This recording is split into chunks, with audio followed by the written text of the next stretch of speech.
Pronto aí?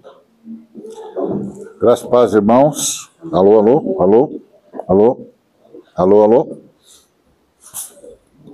Já era. Já era ou não foi? Tomara que não foi. Vai. Alô, alô. Foi. Agora foi. Agora é. Paz e graça, irmãos. Paz do Senhor. Sempre uma alegria estarmos juntos.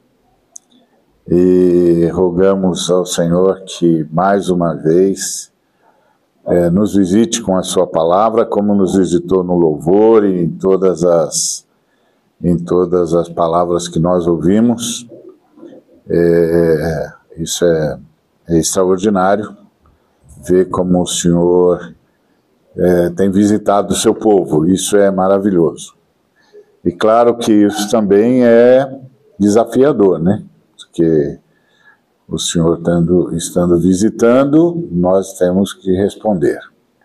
É sempre assim. Quando Ele não visita, não visitou, que pena. Mas quando Ele visita, nós temos de responder. Então é maravilhoso que Ele esteja nos visitando e falando conosco de várias formas. E isso é extraordinário, sob todos os aspectos, né?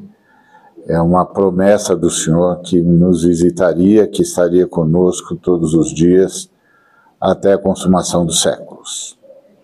Então vamos para Hebreus, capítulo 13, nós temos vindo estudando Hebreus desde o capítulo 1, agora já estamos no 13º capítulo, e temos sido muito agraciados pela palavra do Senhor, que nós continuemos a sê-lo, né?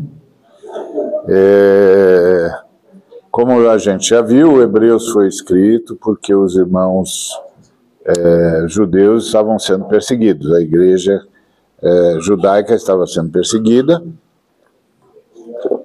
Muitos estavam considerando retornar ao judaísmo, porque no judaísmo de então não havia perseguição, e essa carta foi escrita para incentivar os irmãos a ficarem na fé e para dizer aos irmãos que vale a pena morrer por Jesus Cristo.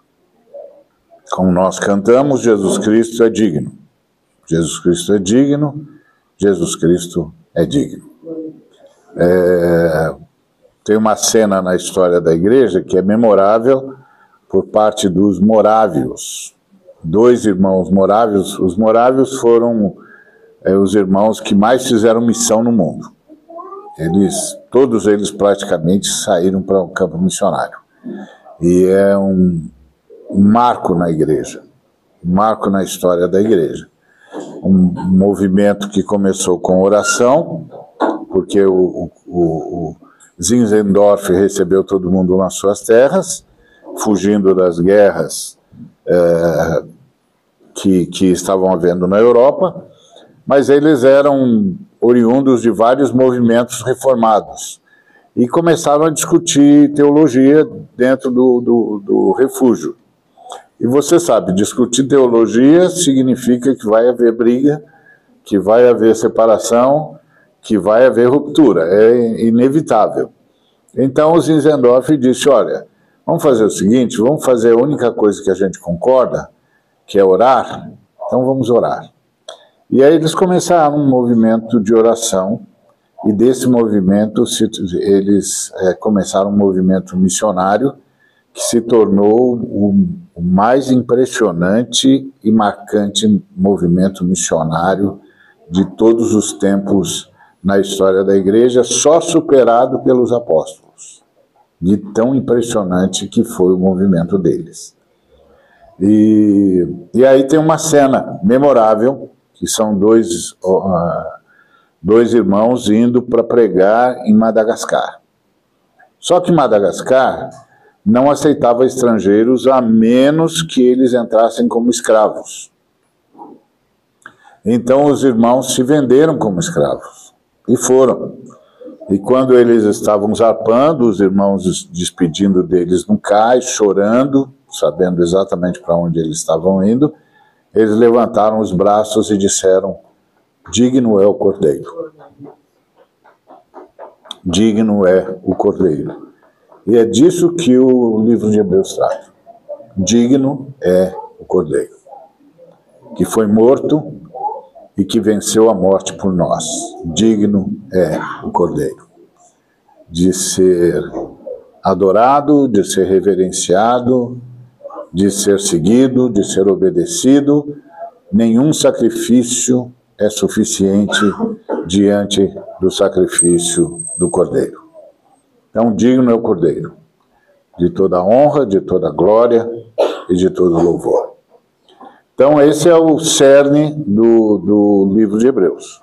Carta aos Hebreus tem esse objetivo. Lamentavelmente, nós perdemos a igreja judaica.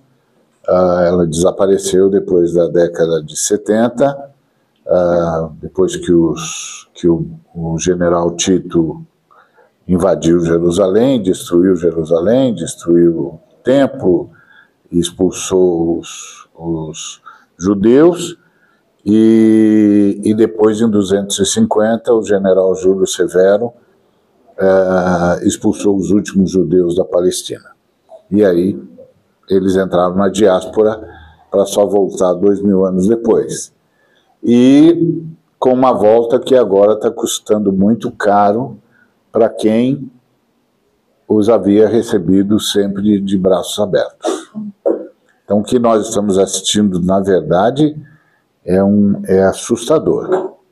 É assustador, é hediondo, é inominável e, claro, tem de ser denunciado o tempo todo.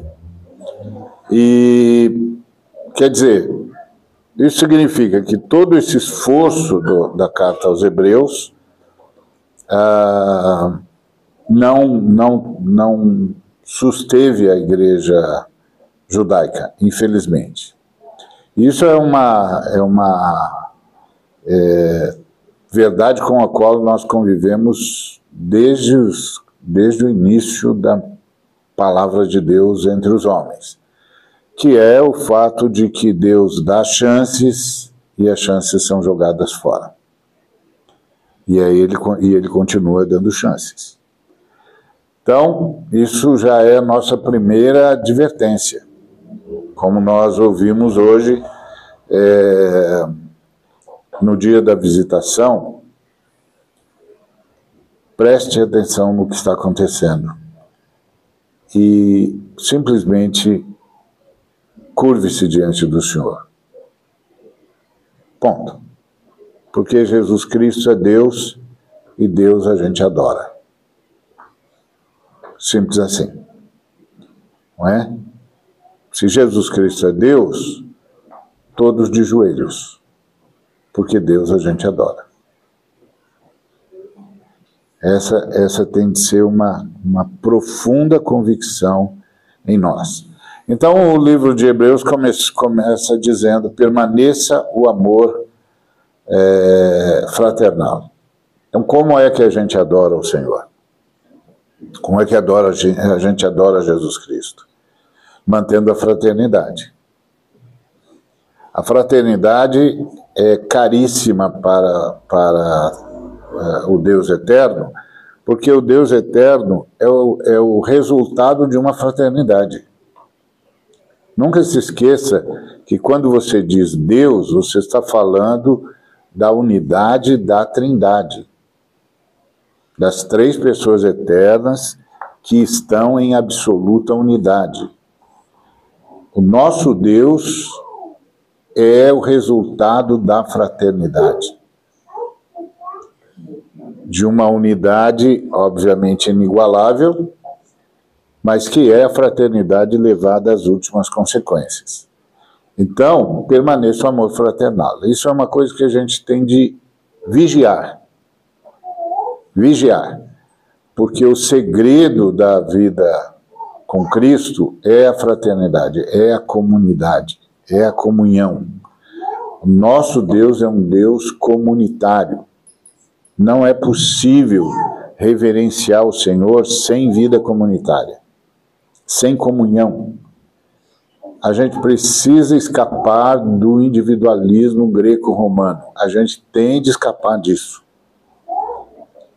E nós somos volta e meia atraídos para esse individualismo que transforma o sujeito no centro de tudo.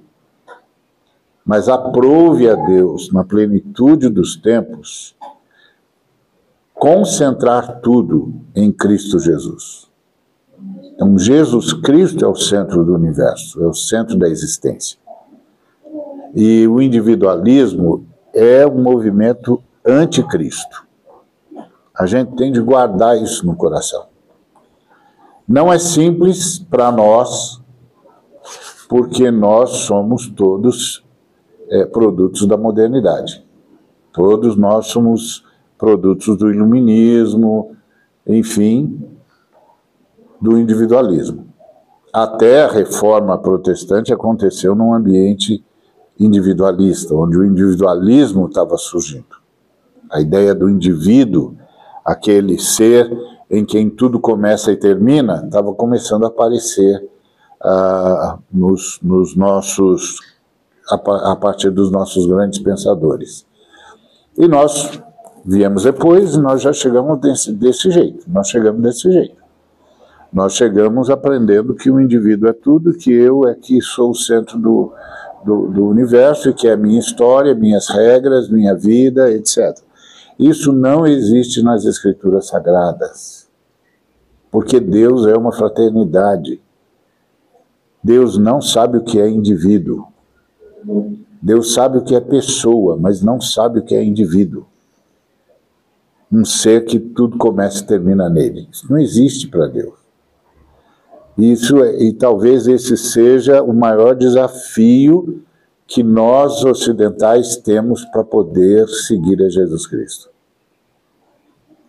Os orientais têm menos esse desafio, porque a questão do individualismo chegou tardiamente lá.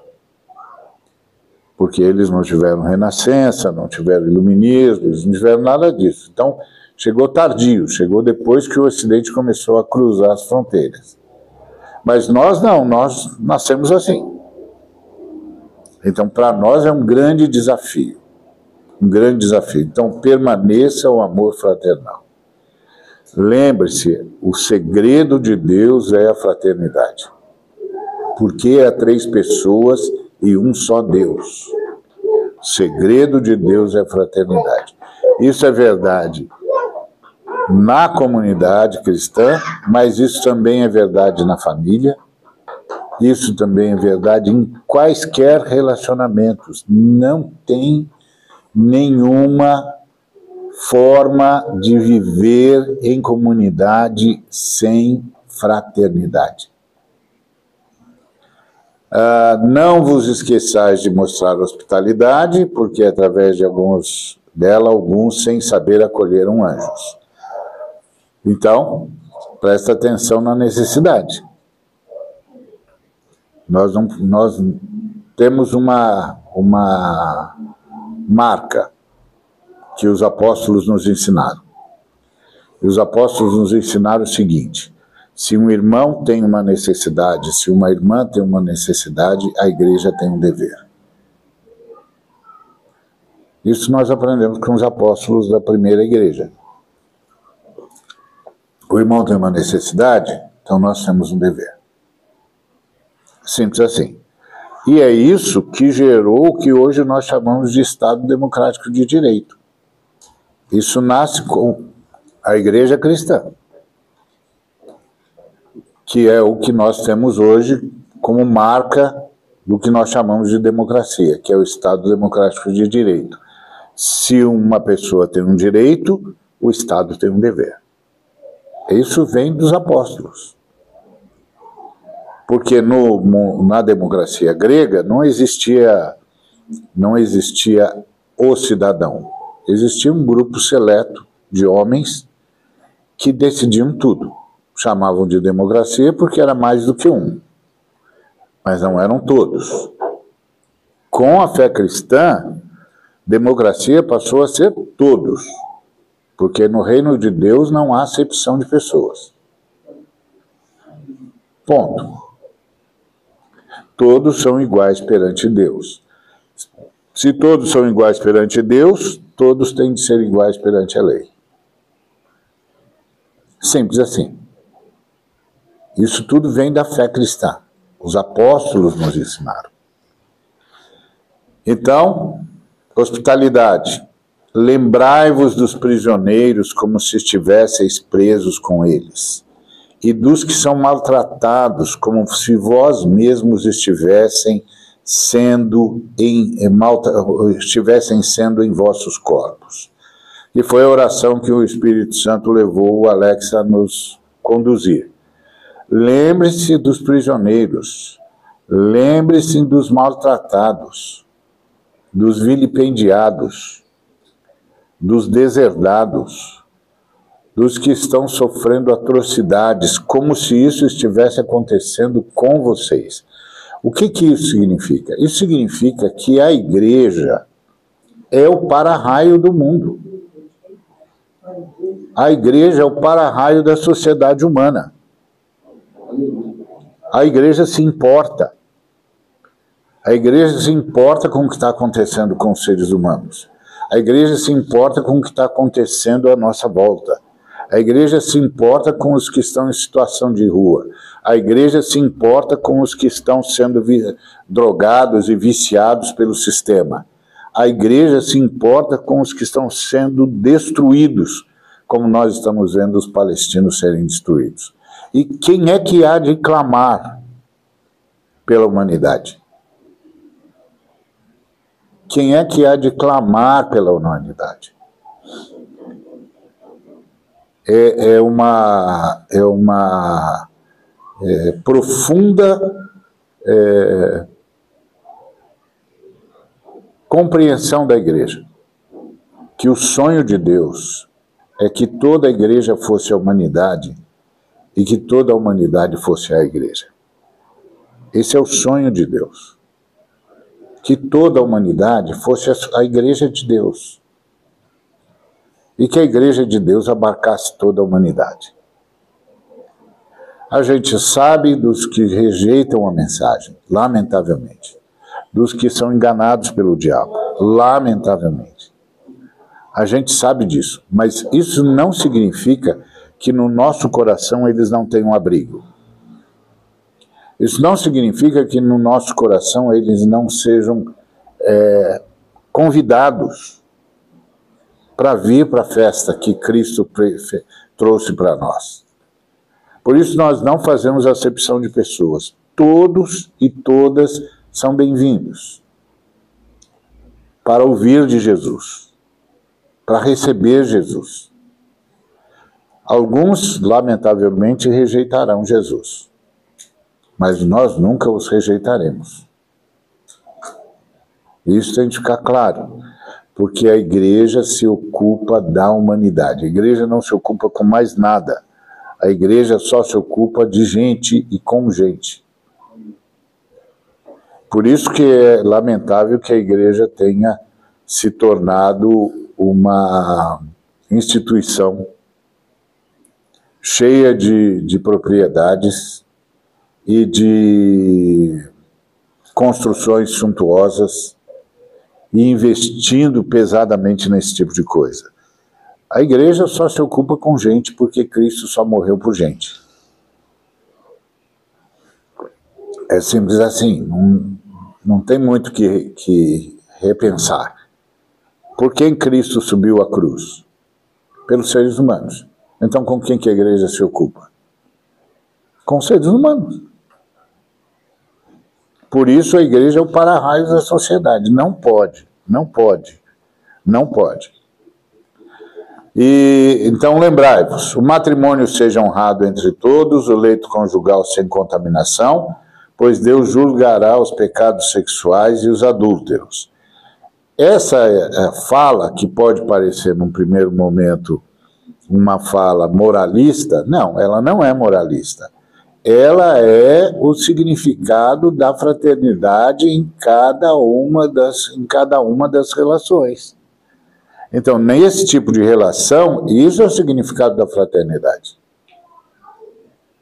Assim como lembrar-se dos prisioneiros, lembrar-se dos maltratados, é o significado da fraternidade.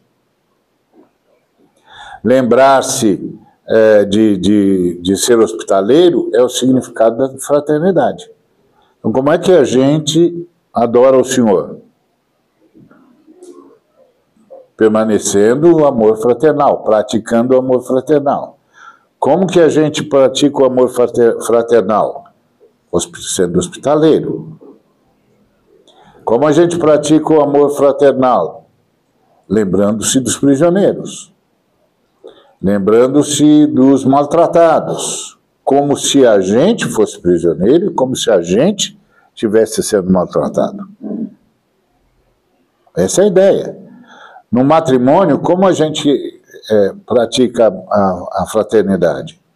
Honrando o matrimônio e o leito conjugal.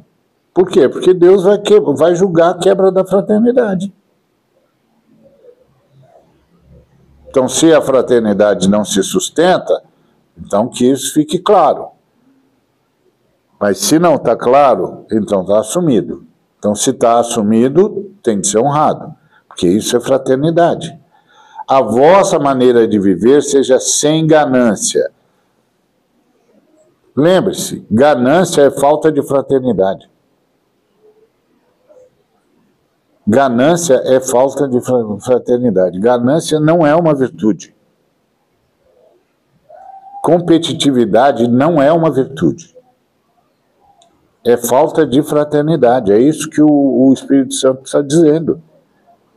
E claro, tudo isso aqui conta com o quê? Com o poder do Espírito Santo. Porque tudo nas Escrituras Sagradas só pode ser vivido pelo poder do Espírito Santo. Não tem nada que possa ser vivido na nossa força. Tem de ser o Espírito. O Espírito Santo está unido ao nosso Espírito. Tá certo? Então nós temos de liberar o Espírito Santo no nosso dia a dia, na nossa vida. E em tudo que nós formos fazer. Temos de aprender a liberar o Espírito. A deixar o Espírito governar as nossas ações. Não só a gente está falando do Espírito Santo como a terceira pessoa da Trindade que está em nós estamos falando do meu e do seu Espírito que está ressurreto. Está ressurreto. Então você tem de aprender a liberar esse Espírito ressurreto. Que ele assuma o controle. Esse é o clamor que a gente faz ao Senhor, que a gente viva a partir do nosso espírito. Você já parou para pensar que o seu espírito ressuscitou? Então, você vai viver a partir do seu aprendizado, puro e simples, da sua força intelectual. Você vai viver a partir dos desejos do seu corpo, ou de tudo que você capta com os sentidos do corpo, ou você vai viver a partir do Espírito. E vai fazer com que tanto a sua mente quanto o seu corpo se submetam ao seu Espírito. Essa é a pergunta. Depois que o Senhor devolveu o Espírito para mim e para você, Ele está dizendo, e daí? Agora você vai viver a partir do seu espírito? E é por isso que a gente faz jejum, etc. A gente não faz jejum para barganhar com Deus. A gente faz jejum para submeter a mente e o corpo ao espírito. É para isso que a gente faz. Você não faz barganha com Deus. Não. Acho que aqui não preciso nem gastar tempo com isso, porque o mínimo que o pessoal já deve ter percebido é que não funciona. Que não é assim, que não se barganha com Deus, que é bobagem. É bobagem. Não entra nessa história que isso é bobagem. Uma vez eu estava falando com um jovem, ele disse, não, a gente tem de barganhar. Eu falei, tá bom, então vamos fazer um teatro aqui. você é o camarada que quer barganhar com Deus, eu vou fazer o papel de Deus. Tá certo? Tá certo. Então tá bom. Então, eu sou Deus e pergunto para você, e aí, meu filho, o que você quer? Aí você diz, eu quero isso, isso e aquilo, ele diz. Bom, e baseado em que você quer isso? Aí você diz, ele falou, não, eu quero doar ao senhor isso, isso, isso, isso, e o senhor me dá o que eu quero. Eu dou para o senhor alguma coisa e o senhor me dá o que eu quero. Aí eu disse como Deus, né? Disse, ótimo, me mostra alguma coisa que você tem que não tenha sido eu que te dei e vamos ver se me interessa. Ele falou, não, mas aí é covardia. Eu falei, ué, você quer negociar com Deus e quer dar para ele o que ele deu para você? Desculpa, não, assim não, aí é covardia. Isso Deus diz, não, isso aí sou eu que dou, você não doa nada disso aí, sou eu que dou. Não, tem de ser uma coisa que você tem por sua própria força. Você fez, apresenta para mim e eu vou ver se me interessa. Ele falou, não, agora você apelou. Eu falei, não, quem está apelando desde sempre é você, porque você não sabe com quem você está falando. Você é louco. Você é louco. Primeiro porque você trata Deus como se fosse seu igual. Você é louco. Só um louco faz isso. Nem os poderosos anjos do universo fazem isso. Nem os arcanjos fazem isso. Nem os príncipes mais poderosos do mundo espiritual ousam fazer o que você está fazendo. Você é louco. Só tem uma explicação sobre você, menino. Você é louco. Você foi acometido por uma loucura sem paralelos. Então, permaneça o amor fraternal. E ganância é falta de fraternidade.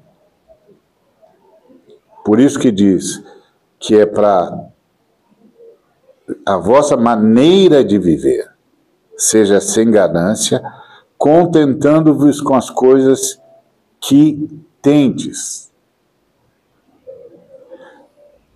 Nós vivemos um mundo marcado pela posse. E a gente aplaude os que possuem. E quanto mais eles possuem, mais eles são aplaudidos. E aplaudidos, e venerados, e desejados, e a gente faz cursos para ser como eles, para ganhar o que eles ganham. Em nenhum momento a gente para pensar no que está escrito nas Escrituras. Isso é falta de fraternidade. Isso é ganância. Não, você tem um bolo e 6 pessoas. Partiu o bolo em 6 pedaços. Aí um espertinho foi lá e comeu 2 pedaços. O que isso significa? Que alguém ficou sem. Faltou o quê? Fraternidade. É simples. Somos 6. O bolo está partido em 6 pedaços. Eu tenho direito a 1 pedaço. Por quê? Porque tem mais 5 caras aqui, 5 pessoas aqui. Pelo amor de Deus. Tem mais 5 pessoas aqui. E pode ser que precise dividir esse pedaço. Ele precisa dividir, porque somos só que está aqui. O que está havendo? Que loucura é essa? Não, isso é ausência de fraternidade. A ausência de fraternidade é negação de Deus, porque Deus é uma fraternidade, é idolatria. Alguém já disse que a queda de Satanás se resume ao fato de que num ambiente em que todos diziam nós, ele disse eu. E não podia, porque tudo é nosso. E nós de Deus. Esse é o princípio da fé cristã, o princípio do anúncio de Jesus.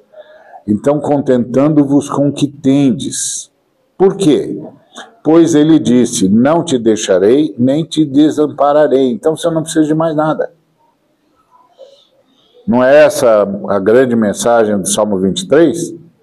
O Senhor é o meu pastor e eu não preciso de mais nada. A gente traduziu na nossa língua por nada me faltará, mas a ideia é mais profunda. A ideia é, o Senhor é meu pastor e eu não preciso de mais nada, nem eu, nem meus irmãos, nós temos Deus. E porque temos Deus, temos uns aos outros. Porque a grande prova que um grupo de seres humanos tem Deus é que esse grupo de seres humanos tem uns aos outros. Porque Deus é fraternidade. Então não é possível honrar a Deus sem fraternidade. Não é possível. Quanto mais a gente disser isso, ainda é pouco. Eu fico aqui no pé dos irmãos que cantam o tempo todo dizendo, tem de pôr no plural, tem de pôr no plural. Toda vez que eu falo isso, eu sei que eu estou sendo chato. Não, ainda bem, ótimo. Muito bem, o irmão pegou o espírito. Muito bem, é isso mesmo. Por quê? Porque sem fraternidade é impossível manifestar Deus. Que Deus é fraterno. E Deus é a fraternidade do universo.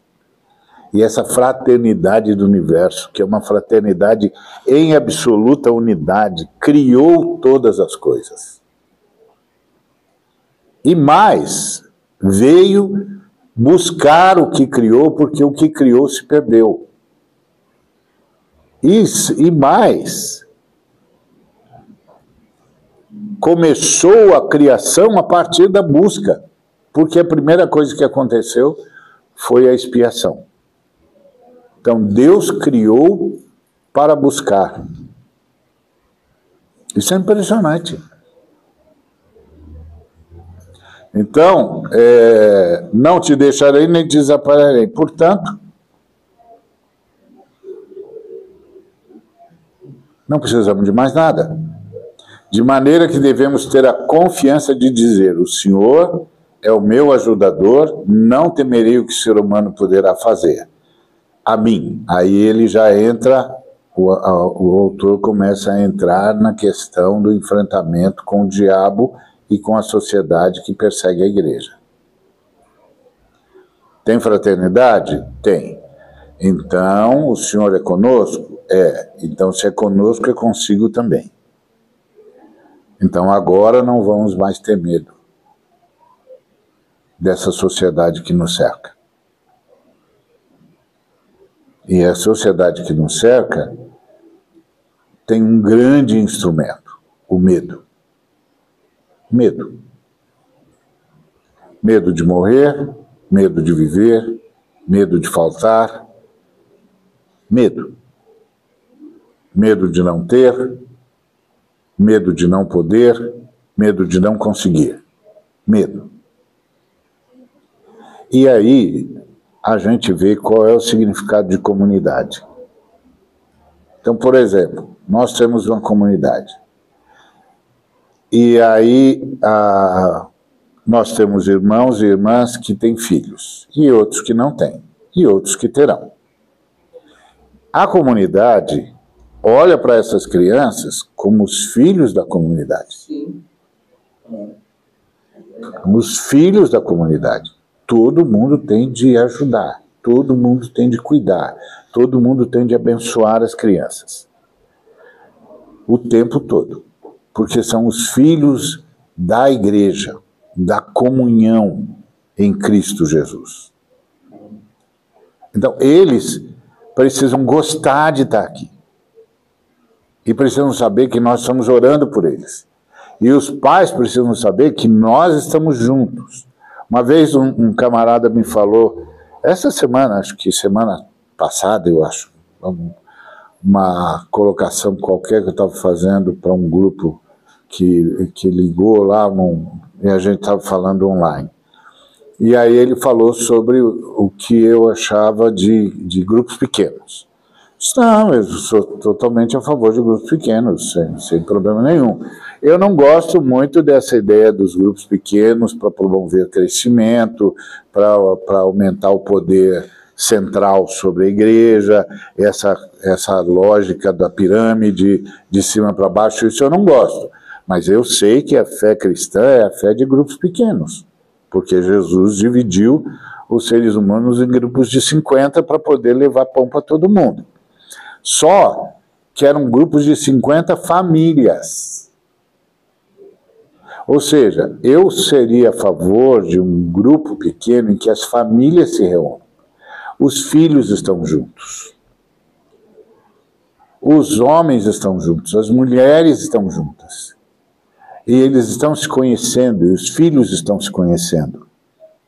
E eles estão sendo visitados por Deus. E as crianças estão sentindo que fazem parte de uma comunidade, que não estão sozinhas.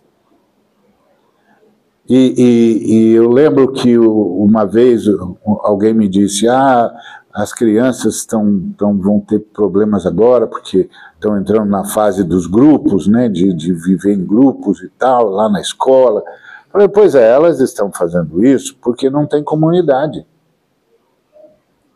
Porque se elas crescessem em comunidade, quando elas chegassem na escola, elas já chegariam em comunidade.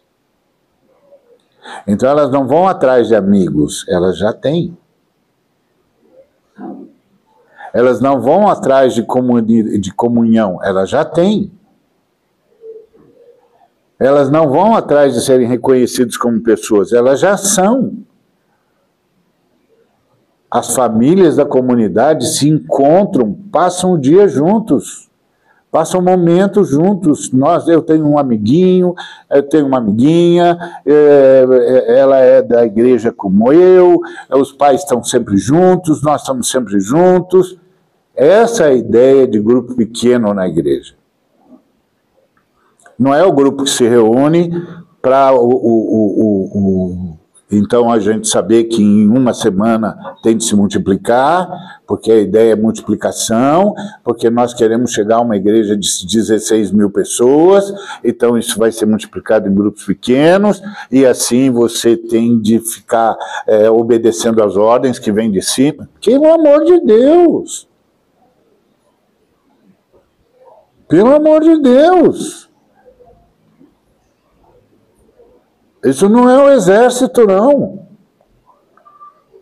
Isso é o corpo.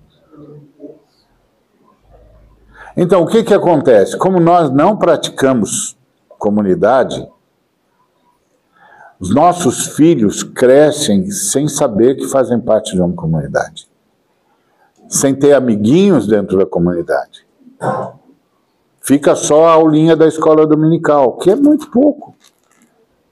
Por melhores que sejam os professores. É muito pouco. A gente tinha de aprender a se encontrar como as famílias vão se encontrar. Vêm as crianças, vêm as esposas, vêm os esposos, todo mundo, vamos estar junto. Vamos estar juntos, vamos orar juntos, vamos ler a Bíblia juntos, vamos assistir futebol juntos, vamos comer juntos, vamos rir juntos. E as crianças vão brincar juntas. Isso é a comunidade cristã. Essa é a ideia de grupos pequenos de Jesus. Divide esses 12.500 seres humanos em grupos de 50. Naqueles grupos de 50 tem pai, tem mãe, tem filho. Todo mundo junto. Eu me lembro que eu pregava sistematicamente numa comunidade lá na Zona Norte, e eles não tinham lugar onde pôr as crianças na hora do culto.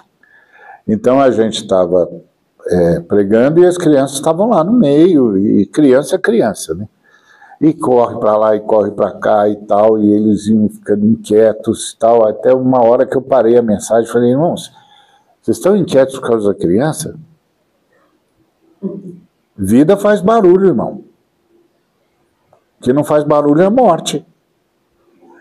Vocês querem um negócio silencioso? Vão para o cemitério. Lá não tem barulho, porque a morte não faz barulho. A vida faz barulho. Você já ouviu uma cachoeira? Já ouviu uma revoada de pássaros? Já ouviu os pássaros cantando no bosque? Já viu os animais se encontrando no bosque, na floresta? Vida faz barulho, irmão. Vida faz barulho. Deixa as crianças aqui. Elas têm de saber que são amadas, que faz bem para elas. Elas têm de gostar de estar aqui. Porque aí a gente fica fazendo elas não gostarem de estar aqui e depois a gente vai reclamar porque elas não vêm mais. É verdade.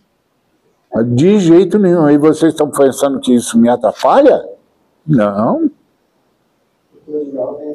Não, eu não me atrapalho em coisa nenhuma. Eu faço parte de uma fé de barulho. Porque quando a gente entra no Santo dos Santos, a gente entra na presença da Trindade. Os anjos estão lá. Vocês não viram a visão de Isaías? Qual era a visão de Isaías? Eu vi o Senhor. Serafins estavam em volta dele, fazendo barulho.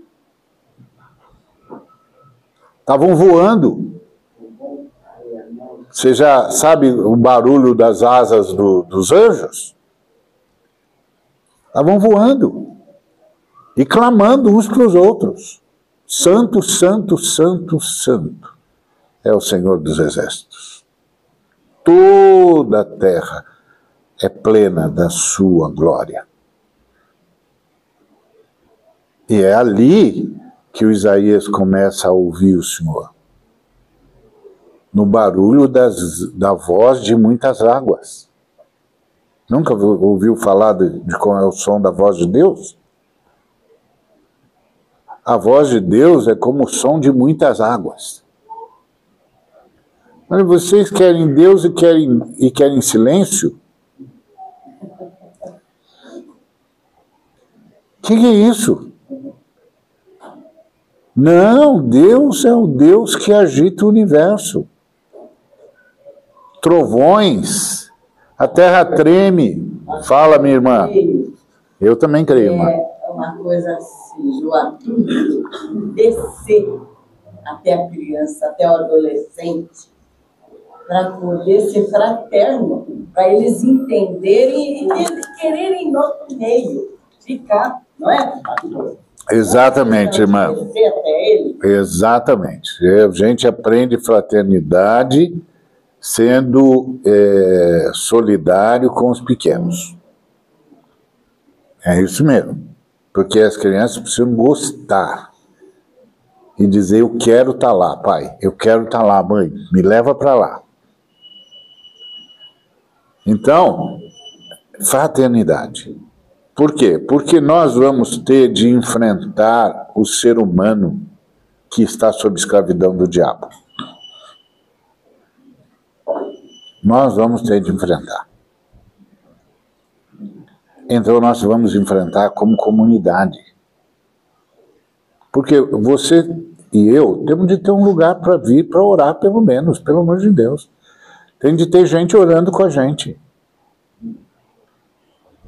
A solidão não é uma boa companheira. Há momentos de solitude, claro, sem problemas. Agora, solidão não. Solidão não é uma boa companheira porque você está em guerra. Você não percebeu ainda? Mas você já devia ter percebido. Você tem um inimigo. Se você gosta, é claro que você não gosta. Eu também não. Mas você tem. Você tem. Ele está cheio de escravos. E eu preciso estar em comunhão. O que mais? Lembrai-vos dos vossos líderes que vos falaram a palavra, a ideia aqui é os vossos mestres, né? Por quê? Porque isso também é fraternidade. É óbvio que se você tem irmãos e irmãs que o Espírito Santo, de alguma maneira, está usando e você está enfrentando batalhas contra o diabo, imagina os que, por algum motivo, o Senhor achou que deviam ser os porta-vozes dele. Que tipo de batalha que eles não estão enfrentando? Porque isso aqui é uma luta contra o mundo, contra o diabo, o tempo todo. E nós oramos uns pelos outros o tempo todo. Porque você tem de pensar, bom, se o adversário está querendo acabar comigo, que estou apenas e tão somente vivendo isso aqui, imagina o que ele está querendo fazer com os que o Senhor disse, estou chamando você para um serviço. Imagina. A mesma coisa os que estão prestando serviço para o Senhor em várias áreas. A gente tem de pensar, gente, os irmãos que estão lá cuidando das crianças no Parque São Rafael precisam de oração. Não só as crianças precisam ser salvas, mas eles precisam ser protegidos. Os que estão lá cuidando das crianças em Guarulhos, no Peregrino, precisam de oração. As crianças precisam ser salvas, mas eles precisam ser protegidos. E assim sucessivamente. Então, até porque esses irmãos e irmãs que são portadores da palavra, precisam ter uma vida. Observar o resultado da maneira como viveram e imitar a fé deles. Então eles precisam de ajuda para não perder a fé. E hoje, e quando eu digo não perder a fé, não é ser incrédulo, é ser incoerente. E hoje o que nós mais estamos assistindo é a incoerência na liderança da igreja. E isso custa caro para a mensagem de Cristo. Custa muito caro. Então é disso que o autor está dizendo. Não vos deixais... Lembre-se que Jesus Cristo é o mesmo ontem, hoje, eternamente. Não vos deixeis levar por doutrinas várias estranhas, pois bom ao coração é ser fortificado pela graça. Então, o que é doutrina estranha? Tudo que não deixa claro que é a graça de Deus, o segredo da nossa vida. Toda mensagem que disser para você, olha, você sabe qual é a sua parte? Rejeite. Se a sua parte for o sacrifício que você tem de fazer. A sua parte é simplesmente não resistir ao Espírito Santo. A sua parte é simplesmente não resistir ao Espírito Santo. Cuidado. Quando você começa a ouvir o cara dizendo, não, porque olha, você tem de fazer a sua parte. Você cumpriu os votos, você fez os votos, você pagou o dízimo, você lê a Bíblia, você faz isso, você faz aquilo. Tem alguma coisa errada em ler a Bíblia? Claro que não. Ler a Bíblia é uma disciplina espiritual.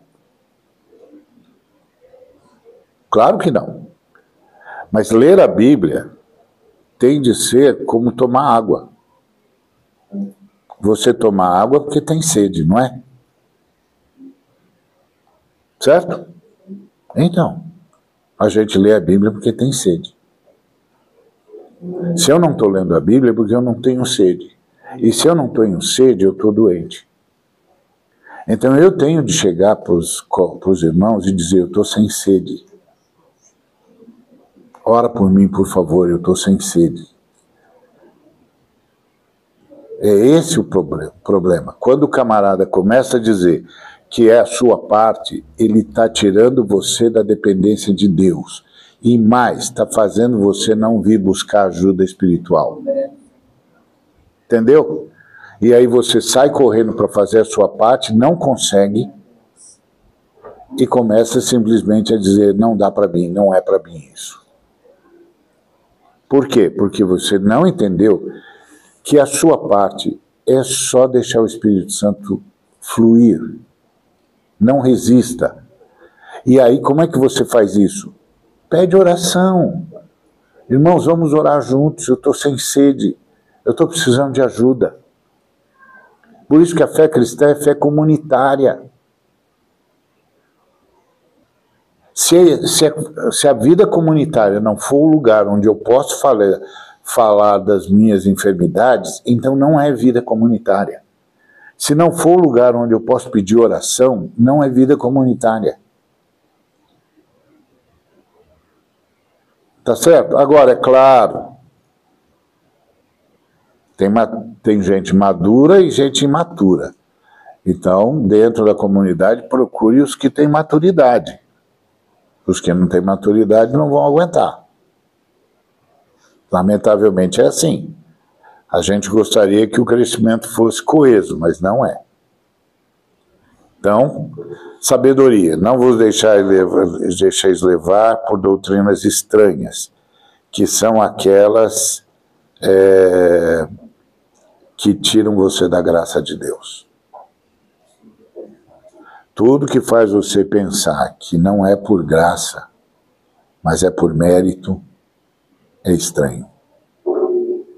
É diabólico. Tá certo? O Alex falou aí do Deus que criou todas as coisas, Deus que criou o universo. Você está diante da Trindade que criou o universo e achar que a Trindade só vai receber você se você tiver mérito, tem algum problema com você. Como é que você vai demonstrar mérito para quem criou o universo? Como ele vai julgar você? Ah, você tem mérito? É a fala dele com Jó. Escuta, filho, onde é que você estava mesmo? Quando eu fiz tudo isso aqui, você estava onde?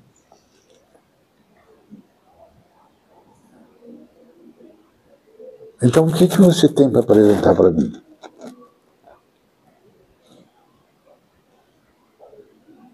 Acho que nós não estamos nos entendendo, disse Deus para o Jó. Nós não estamos nos entendendo.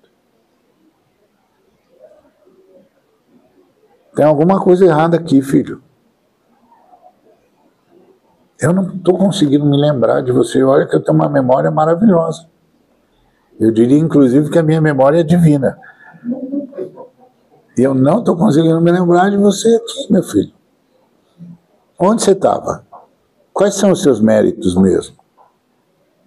E você está reclamando do quê? Então, tudo é pela graça. E eu quero terminar assim, para que a gente leve isso no coração. Nós não precisamos de mais nada, porque já temos tudo. Nós temos a graça de Deus e temos o Deus da graça. E ele se manifesta em comunidade. Aproveita a possibilidade da comunidade. Viva plenamente a comunidade. Chama os irmãos para orarem. Pratica a fraternidade. Imita Deus. Esse é o grande desafio do Espírito Santo para nós. Isso é salvação.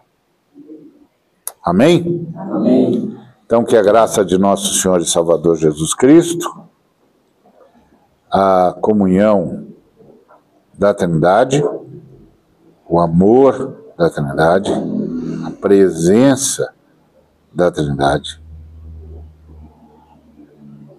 a comunhão materna do Espírito Santo, a cura de Cristo Jesus, seja com cada um dos irmãos e irmãs, com todo o povo de Deus, e que alcance toda a humanidade, como Deus prometeu a Abraão. Amém. Amém.